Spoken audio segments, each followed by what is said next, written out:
Je passe la parole à Benoît qui va nous parler de sa boîte à outils en espérant que celle-là marche. Alors j'ai un défi, c'est de vous parler de les problèmes que pose la boîte à outils pour l'apport transseptal. Je ne parle pas de la prothèse, je parle simplement des trucs et astuces. Donc en fait, il n'y a qu'un seul objectif, c'est archi simple tout de même, c'est d'aller mettre à partir de la veine fémorale un cathéter dans le ventricule gauche au travers de la fuite. C'est vite dit. Et donc il faut tout de même avoir d'emblée une idée de ce qu'on va mettre comme prothèse en fonction du trou, etc. Parce que pour savoir quel diamètre on va avoir besoin pour délivrer la prothèse. En termes de longueur, pour cette voie d'abord, grosso modo, il faut plus de 65 cm. Disons qu'avec 80 cm, on est à l'aise. Et il faut, en longueur maximale de tuyauterie qu'on a, de matériel délivrable, il faut que ça soit plus court que le câble qui serve à délivrer la prothèse. Alors, je vais vous montrer comment nous, on a commencé. Nous, on a commencé par le système des poupées russes. La poupée russe, c'est de mettre un cathéter de transseptal ici. Donc c'est un intro 8,5 F 60 cm dans lequel on glissait le cathéter 6F porteur qui est là en l'occurrence un TorqueView et dedans la sonde 4F, là en l'occurrence une JR4 et avec la JR4 la diriger pour aller trouver la fuite au moyen d'un guide droit hydrophile Terumo 0035. Et je pense que donc la première étape, c'est de faire le transseptal, et c'est là-dessus qu'est axée la réflexion de ce topo. Je pense que ce n'est pas la même chose en fonction de la localisation de la fuite. On a beaucoup parlé de la terminologie pour les localiser.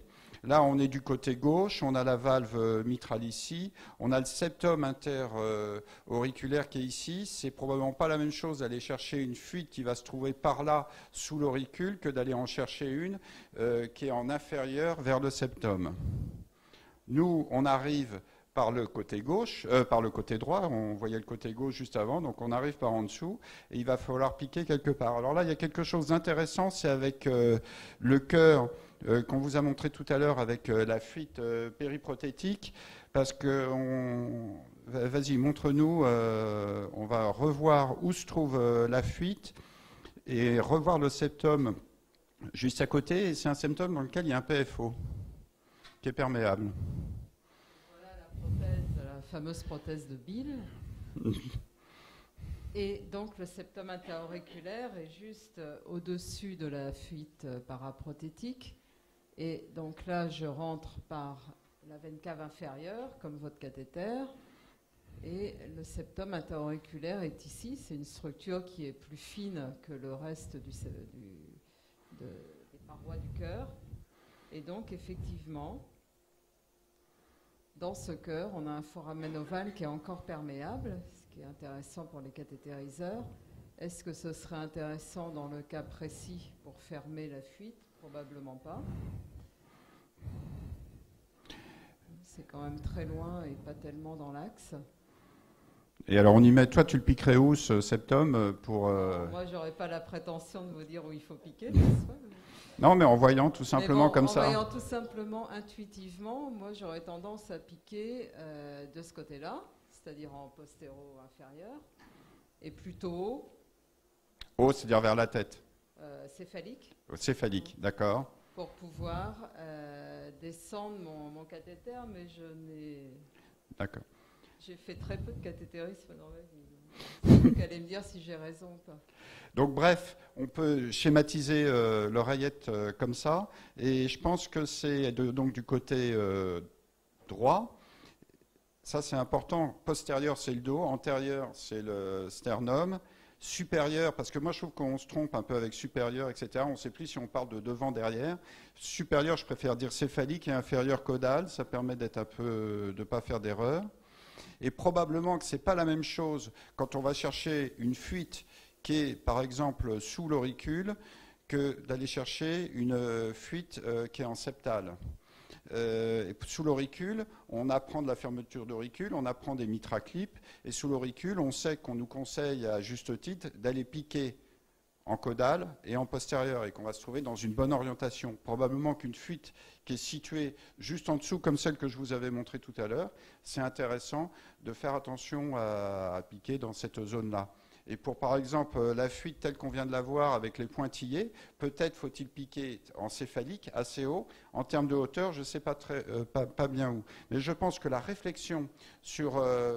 d'autant plus qu'on fait toutes ces procédures sous ETO 3D, et la réflexion pour placer son point de ponction est importante pour la facilité de la procédure ensuite, et même fondamentale. Et à vrai dire, jusqu'à maintenant, on les faisait sans faire trop attention à cette histoire-là, mais à la réflexion, je pense qu'il faut faire attention au point de ponction. Donc c'est là où alors chacun a ses habitudes, il y a 36 matériels, les courbures différentes peuvent aider, il y a 36 marques. Donc ça, c'est le premier point. Le deuxième point, donc on a franchi le septum, il faut faire certainement très attention au franchissement du septum. Après, il faut diriger le guide. En fait, une fois qu'on a franchi le septum, et ça nous est arrivé, là, il y a 2 procédures avec Sébastien, on a mis une JR4 directement, on s'est dirigé vers la fuite, on a passé tout de suite, et après, on a passé les introducteurs longs, qui ont permis de placer la prothèse. À vrai dire, on pourrait même utiliser directement le cathéter de transseptal pour le passer au travers de la fuite et libérer le matériel. Dans les intros longs, il y a 2 éléments importants. Le guide de passage, ça a été, en ce qui me concerne, je me suis occupé à peu près de 28 patients, ça a toujours été, presque toujours, des guides thérumo-hydrophile droit. C'est ce qui passe. Alors peut-être qu'il y a d'autres expériences, et ça serait intéressant, mais c'est ce qui passe plus facilement. C'est qu'une fois qu'on a passé, on fait l'échange sur la sonde 4F ou 5F, parce que j'ai vu que vous utilisez plutôt du 5F là pour faire ça, avec un guide stiff. On peut prendre l'Amplatzer, on peut prendre effectivement les Safari, et le but c'est d'avoir un appui maximal, parce qu'après, des fois, il est extrêmement difficile, surtout si on arrive dans un angle en faisant une contorsion importante, de passer l'introducteur. Les introducteurs, donc il y a le TorqueView, il y a les introducteurs Terumo Destination qui sont de bien meilleure qualité pour passer.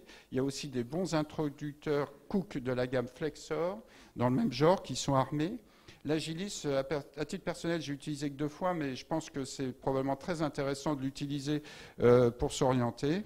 Et en fait, Occlutech, pour leur abord, qui peut se faire aussi en abord transseptal, livre des introducteurs aussi avec leur système.